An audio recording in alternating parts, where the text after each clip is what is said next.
Hi friends, welcome to Honey's kitchen. ఈరోజు మన వీడియోలో టమాటా మెంతం కర్రీ ఎలా ప్రిపేర్ చేసుకున్నా చూపిస్తాను. సూపర్గా ఉంటుంది టేస్ట్. ఎవరైనా సరే దీన్ని చాలా ఇష్టంగా తింటారు. రైస్లోకి, చపాతీలోకి, ఎందులోకైనా టేస్ట్ మాత్రం అదిరిపోతుంది. స్కిప్ చేయకుండా చివరి దాకా చూసేయండి.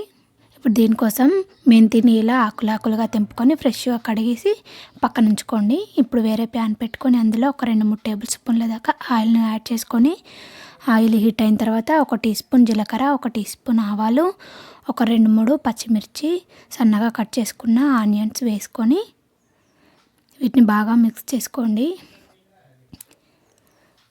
ఇవి కొద్దిగా ఫ్రై అయిన తర్వాత 1 టీ స్పూన్ దాకా అల్లం వెల్లుల్లి పేస్ట్ వేసుకొని పచ్చివాసన పోయేంత వరకు బాగా మిక్స్ చేసుకోండి.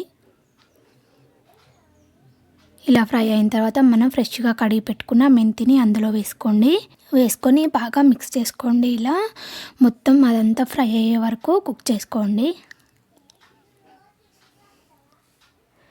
నూనెలా బాగా ఫ్రై చేసుకుంటేనే మనకు టేస్ట్ అనేది బాగుంటుంది.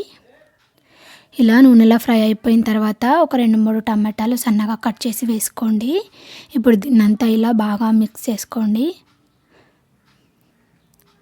ఇప్పుడు టమాటా ఉడికేంత వరకు మనం మూత పెట్టి కుక్ చేసుకోవాలి. ఒక 5 మినిట్స్ దాకా.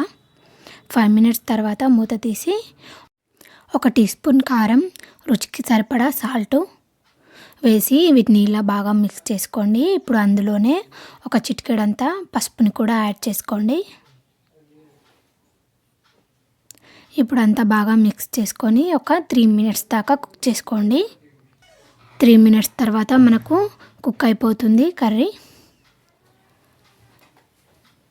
ఇప్పుడు దీన్ని దింపేసుకుంటే అంతేనండి. ఎంత టేస్టీగా మనకి టమాటా మెంతి కర్రీ రెడీ అయిపోతుంది. చాలా చాలా బాగుంటుంది. తప్పకుండా మీరు కూడా ట్రై చేయండి. ట్రై చేసి మీకు ఎలా కుదిరిందో కామెంట్ చేయండి. మా వీడియో మీకు నచ్చినట్టయితే లైక్ చేయండి, షేర్ చేయండి. మరిన్ని వీడియోస్ కోసం మా ఛానల్ని సబ్స్క్రైబ్ చేసుకోండి.